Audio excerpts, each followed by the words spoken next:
Hey guys, how's it going? Michael Troy here, and today we're looking at Alpha Flight 33 through 36. Alright, so this is continuing my series of Alpha Flight after Byrne. I'm a huge Alpha Flight fan. If you watch my channel, you know that. If you watch my channel, you're already subscribed. If you don't, then you're probably not, so please go ahead and subscribe, hit like, share my content, all that good stuff, so we can keep on moving with this crap. Anyway, so I was really devastated when John Byrne left Alpha Flight. I love John Byrne. I love John Byrne's Alpha Flight. I thought it was such a great, kooky series. So much different than the usual superhero fare, especially for at the time. So anyway, John Byrne notoriously did not even like Alpha Flight. He thought they were throwaway characters. And the reason he did the book is because Marvel was going to do it anyway, and he, as the creator, he didn't want someone else screwing it up. He thought he would just screw it up himself. And that is a joke, of course, because he did not screw it up. I love Alpha Flight by John Byrne. So anyway, he wanted to work on the Hulk, and it's kind of a fun stunt, but it's kind of, I really need to research and find like the details of how exactly it happened. I'm wondering if Byrne just was like, I'm done with Alpha Flight, I want to do Hulk. Screw you, Bill Mantlo and Mike Mignola. You can have Alpha Flight. I'm taking Hulk. So let's see. I mean, if that's the case, then hey, you get whatever happens to Alpha Flight after you leave is, you have no control over that. So anyway, I feel like it never quite gelled for me. Like it went off in this radically weird, different direction, and just did not treat the characters how I would have liked to see them treated. But then again, the part of the reason I'm doing this is because I'm wondering if it was just like a sour grapes kind of situation, and the biggest complaint was that it's not Byrne and nobody's Byrne. So maybe it holds up. Maybe it's a little better than I thought it was. I haven't looked at these in years and years and years. My sister just mailed them to me from my dad's attic. Thank you, Kelly. Thank you for that. Anyway, so let's go ahead and get into this. This is Alpha Flight 33. In this issue, the Uncanny X-Men, I find that very exciting, especially since I love this version of the X-Men. This is from when John Romita Jr. was drawing the X-Men, and you have like Rogue and her, all the crazy costumes that she had. She changed her costume quite a bit, and they were all pretty ugly in retrospect, but I have this great nostalgia for them. I love this Phoenix costume. I love Rachel Summers. I really dig this Magneto costume. Ironically, I think this is the one he wore for the trial of Magneto. And of course, since everything old is old again, they're redoing the trial of Magneto. I mean, give me a frickin' area on this planet that you could find a jury to be partial to a Magneto trial anyway. But then, I mean, even Colossus, it's funny, I'm a big time stickler for all the like original iconic costumes, but I have to say I kind of dug this Colossus costume. It's pretty freaking fierce with like the collar and everything.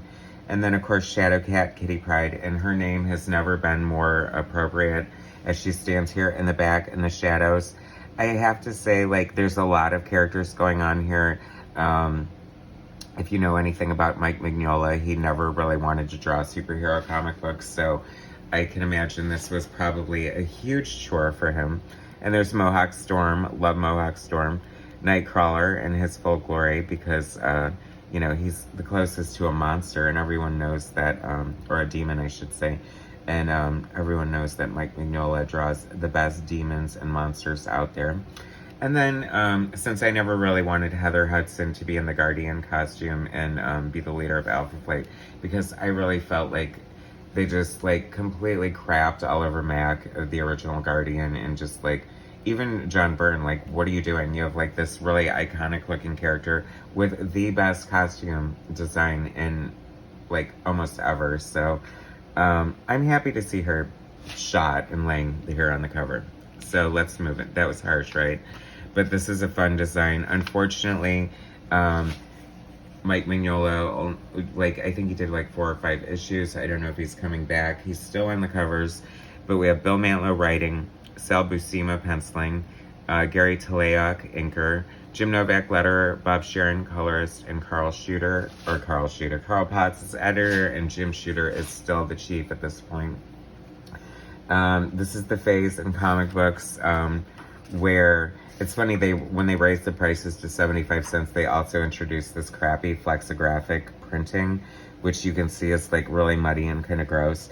And I was never a fan of Sal Buscema. I think he's one of these artists that I appreciate a lot more now than I did when I was younger. I just really always thought of him as a poor man's John Buscema, and I know that's pretty dismissive, so I'm gonna give him another chance. Probably not on this book though, just because Jerry Talayoc is inking it, and after seeing him ink Mike Mignola and John Bogdanov, and now Sal Buscema, I'm realizing I'm not a fan of his inks. You can tell he uses a brush. There's a lot of inconsistent, like really heavy feathering going on, so I don't know. I'm not crazy for it. I'd like to see it in black and white, and maybe that'd be a better way to judge it. Because if you ever see original comic book pages in person, like 9 times out of 10, like they're so much better than you could have ever imagined, just because so much is lost in the process of printing it. So I don't really know what's going on here. Bill Mantlo went off on this crazy tangent. Byrne didn't want Heather to be a team leader in the costume, and that's like the first thing he basically did. Here we have Marina, one of the less interesting additions to the team. I don't dislike Marina, but I think even John Byrne realized that she was kind of just not that exciting, since he pretty much wrote her out straight out the gate. Is that Atuma? I love that. That's hysterical. I love all the classic Marvel characters. And Snowbird. See, I'm kind of digging the layouts. I mean, obviously Sal Buscema is like the consummate professional. You know, he's got a ton of work under his belt, and I totally have respect and props for him. I mean, it must have been tough living in John Buscema's shadow, since I mean John Buscema is like such a great artist. I mean, he only drew How to Draw Comics the Marvel Way, for crying out loud. So they're in their little mansion that was Gilded Lilies, I believe. Aurora is still in her yellow and white costume, which is funny because everyone bitches and complains about that, says it's like an ugly ice skating outfit. And I have to say, I loved John Byrne's version of it. Paul Smith did a good job. I think Art Adams did it like small on the Asgardian Wars trade paperback cover, and I dug it. But this isn't working for me. I mean, she looks like she's having a bad hair day, like she just took a nap or something. And here we go with Box. Such a bad interpretation of his design. Like the way Byrne designed him, he's like way more bulky on top. And I know that's pretty much Byrne's style for like big guys like that. But I don't know, he almost has an hourglass figure here, and it's kind of losing it for me, especially with this like ugly purple. I don't know what color they were going for. I'm gonna blame flexography printing for that one, because it looks really bad. But anyway, so here come the X-Men. That's so much fun. I love when you know, comic books would cross over. I always thought that was like great fun in the Marvel universe. You just never know who's gonna pop up. You know, it feels like Marvel was always definitely more focused on that shared universe thing than DC was. But, you know, in a way, it's almost a distraction sometimes, like with all the crossovers and just like that kind of thing. So, I mean, we have Wolverine here, and this art is just so not exciting. I mean, I can't believe not only did this book go on to reach 120 issues without John Byrne, but with some fairly questionable content as far as like, who the hell knows what's going on here. I think that's Michael Golden, G.I. Joe. Very cool. Gotta love Michael Golden's G.I. Joe, right? I mean, gotta love anything by Michael Golden. So, is this a flashback? I don't know. Heather puts up with a lot of crap from Wolverine. Wolverine has some pretty interesting, strong relationships with a lot of females, and I think we can definitely credit Chris Claremont for that. I've always enjoyed like his strong, close relationships with females, like he and Shadowcat and Rogue even, and Storm and Jean Grey, of course. So there's that. So I don't know, this just got really mediocre after Byrne left, and you know, now we're like on fill-in artist Sal Buscema, so here we go. We'll see what happens in the next issue. 34, this is a cool ass cover. I almost would love to see, like, it would never happen in a million years. Maybe it would. I don't know. Never say never. Stranger things have happened. But wouldn't you love to see, like, Mike Mignola totally redo this cover and his current style? I mean, because, come on. I mean, Wolverine's cool. No matter if you like superheroes or not, as an artist, you have to love drawing Wolverine. I feel like it's got to be in the DNA somewhere. I mean, how can you pick up a comic book and not, like, just think Wolverine is cool? Unless, of course, you're, like, stuck on the indie vein and hate superhero comics or think the X-Men are oversaturated, which I can't argue. I mean, you know, they were. There was a time you couldn't pick up an X book without Wolverine being on it. And then to rectify that situation, they kill him, make him disappear for a while, and then bring him back only to overexpose him again. So, I don't know. History repeats itself. It's funny, I loved the X-Men, like, forever. Me and my brother loved him. Wolverine was always his favorite character. Of course, Storm was mine. But, Sal Buscema still still penciling here. Bill Mantlo, Sal Buscema, Janice Chiang is an awesome color or letterer. I love her color lettering. They did hand lettering back in the day, and it was always, if you were looking for it, easy to tell the difference between, you know, the letters and whatnot. So I have to say, I was complaining about Sal Buscema's art, but he certainly isn't lazy. I mean, look at all this detail. And as bad as the inking is, I mean, I also have to give the inker credit for just, like, totally being professional and just getting in there and slapping down the inks, as it were. I feel like we saw the same exact shot in the last issue, so that's kind of generic. But, you know, you're pumping out a monthly comic, and you're just like a machine, a factory. I mean, you know, they call them tropes or whatever, but I think that any good monthly comic book artist worth their salt, I would imagine, has several stock poses or go-to poses or sort of angles that they use, because, you know, you have deadlines and everything like that you need to finish.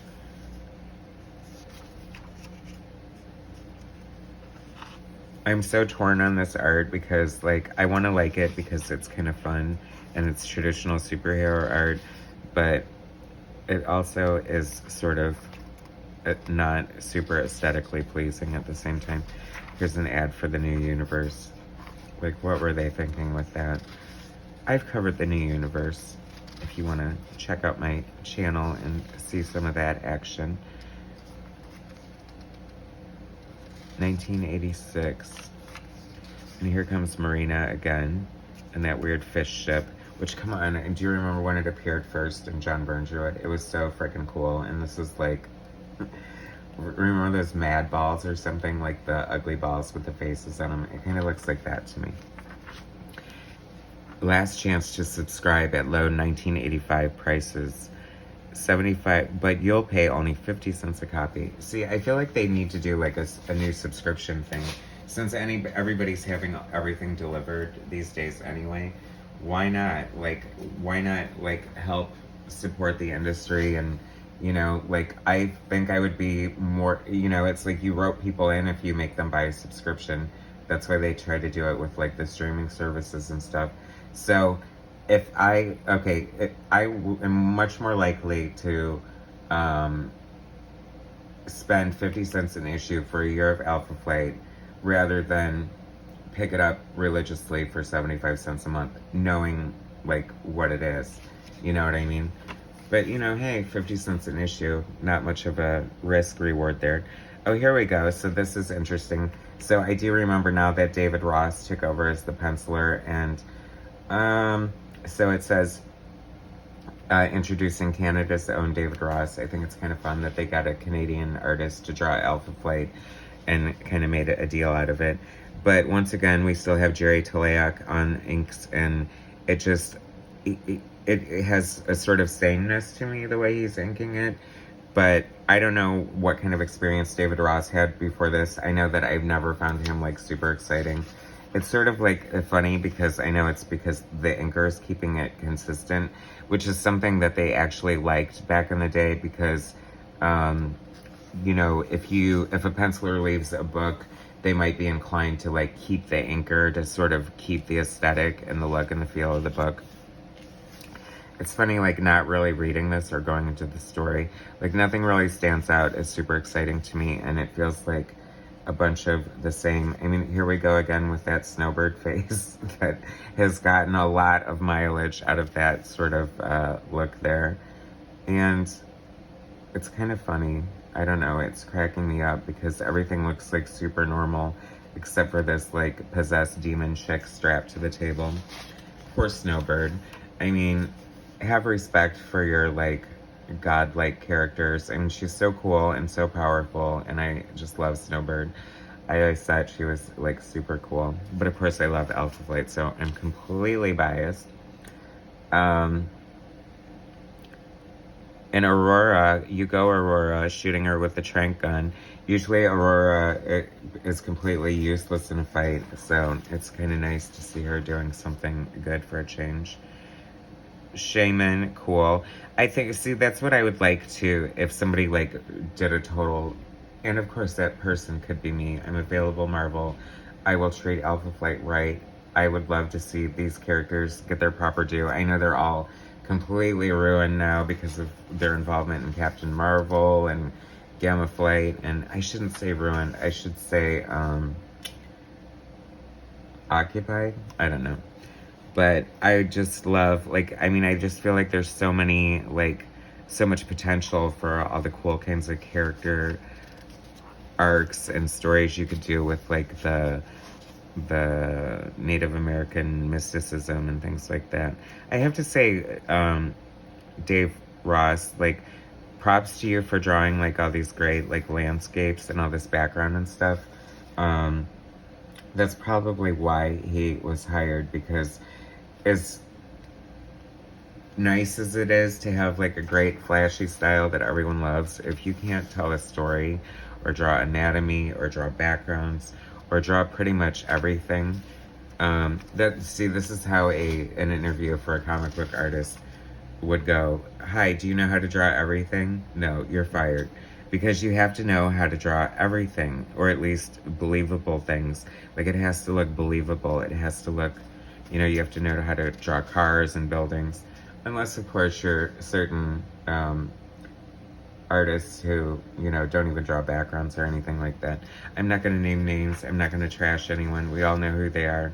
But, you know, when I read a comic book and there's, like, no backgrounds for, like, 10 pages, I get really pissed off because it's just, like, who needs a bunch of talking heads spouting, like, cliche movie lines at each other? Nobody. And that's why nobody buys comic books. I mean, come on. Comics really need, like, I don't know, good PR or something. Oh, that's kind of funny. Look, if only Shaman were here. Shaman has come.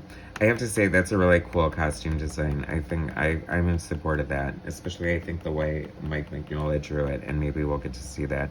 But I'm kind of loving this schizophrenic, because Snowbird, of course, has the ability to turn into any Arctic animal. So she's got wings and a wolf head. And actually, like, I want to see more of this, so I hope she shows up in the next issue. And that is issue 35. So I think we have one more to go in this little arc, this series of Alpha Flight After Byrne. I hope you're enjoying it. It's like a, you know, Playboy After Dark or something. It's like Alpha Flight After Byrne. So here we go, a Mike Mignola cover, inked by Al Milgrom. Al Milgrom is like a machine. He's inked so many people over the years, and he's usually fairly good. He's a penciler himself and an editor. So it's kind of funny. Like, he's definitely one of those career guys who everyone kind of knows who he is, but I don't feel like he gets a lot of due or mention. Great Mignola cover. I love it. That's a fun version of this costume. I knew he was gonna, wouldn't disappoint me. And loving North Star and Aurora there. So that is cool. I dig this cover. 0 backgrounds, but I don't know what kind of background. I mean, it's more forgivable on a cover, right, guys?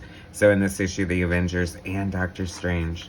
Interesting thing, you think John Byrne has drawn absolutely everything, and he had the chance to draw Doctor Strange once, and he turned it down because he felt like he was completely wrong for it. I completely disagree. It's not like he's never ever drawn Doctor Strange, but I would love to have like an arc of Doctor Strange by John Byrne. I think that would be like super cool. So anyway, Bill Mantlo, we've got David Ross, Canada's own David Ross. And I'm kind of liking, the first issue, he was probably nervous as heck and like who knows what happened. I don't know his experience before this, but this is actually like a really cool splash page. I'm loving the bird's eye view. Joe Rosen is the letterer. I think that was the original letterer. But so Snowbird attacks this, see, she's an owl. It's kind of funny because she attacks the thing and starts eating it as an animal, but then she transforms back into Snowbird and she's like fur coming out of her mouth, so that's kind of gross. It's funny. I think that this outfit would be hard to pull off. He definitely looks like a village person a little bit. Not that there's anything wrong with that. I mean, I went to the Hollywood Bowl and saw the Village People. It wasn't the originals, because God knows, I'm sure they're all dead by now, but a few years back, and it was loads of fun. I mean, have you ever been to a wedding without the YMCA? I don't think so. So, wow, Snowbird is suddenly very pregnant, and I have to say, as beautiful as pregnant women are, this is not a flattering costume. This is not a maternity spandex item happening here. And there's Shaman. He's so obsessed with Snowbird. Well, it's like, just do right by her then, you frickin' creep. Michael, 2 young men. Oh, and here comes Namor. Did he just pop up out of nowhere, or did he show up like when I was talking and not paying attention? Perhaps. That's a chance, right? Good chance of that. We got the Atlanteans. See, none of this is like super exciting to me. I don't know, like, do we really need Namor and Alpha Flight again? But the art is like picking up, I have to say. I still wanting to see him inked by someone else and or just the pencils. But there's some really solid work going on here. Still not like super dynamic or exciting, but I think a lot of times it's like you have to separate yourself because this is before Image Comics, and this is like, the average page would have like 4 to 6 panels and just pretty much flow. You're not going to get a lot of money shots or splash pages or anything like that. Although I think, with somebody like John Byrne or Art Adams or something like that, I always feel there should be like a money shot on the page, like at least one great issue. I forgot who said it, but and I want to say his who did say it? I don't know. I don't want to quote anyone, but that there should, and it was probably like an Image Comics person who said, there should be something on the page that makes the page worth, the original art worth selling. And even though that's like a commercial way to look at it, I kind of agree with that. Like, sell the page, you know what I mean? Like, if this were hanging independently of, that's why a lot of pages, go for a lot more money than others, because, a page from Alpha Flight without any of the members on the team, like, I'm thinking like a page with more members in it would definitely have more value and sell for more. I mean, it only makes sense. So here we go. I don't know, I'm liking the art, so let's see where it takes us from here. But that is the end of our part 2 in our Afterburn Alpha Flight Afterburn series. And I'm not hating it, so I'm kind of glad that I did this, and it's like easing the pain. It's like healing me from my the trauma, my PTSD of losing John Byrne from Alpha Flight. I know that sounds silly, but those of you who know what I'm talking about. Anyway, thanks so much for watching. I truly appreciate it, you guys. Please feel free to leave some comments and let me know what you think of the Afterburn Alpha Flight. If you liked it, what you thought. Cool covers, right? Please subscribe to my channel, hit like, share my content, and I'll bring you some more soon. All right, thanks, guys.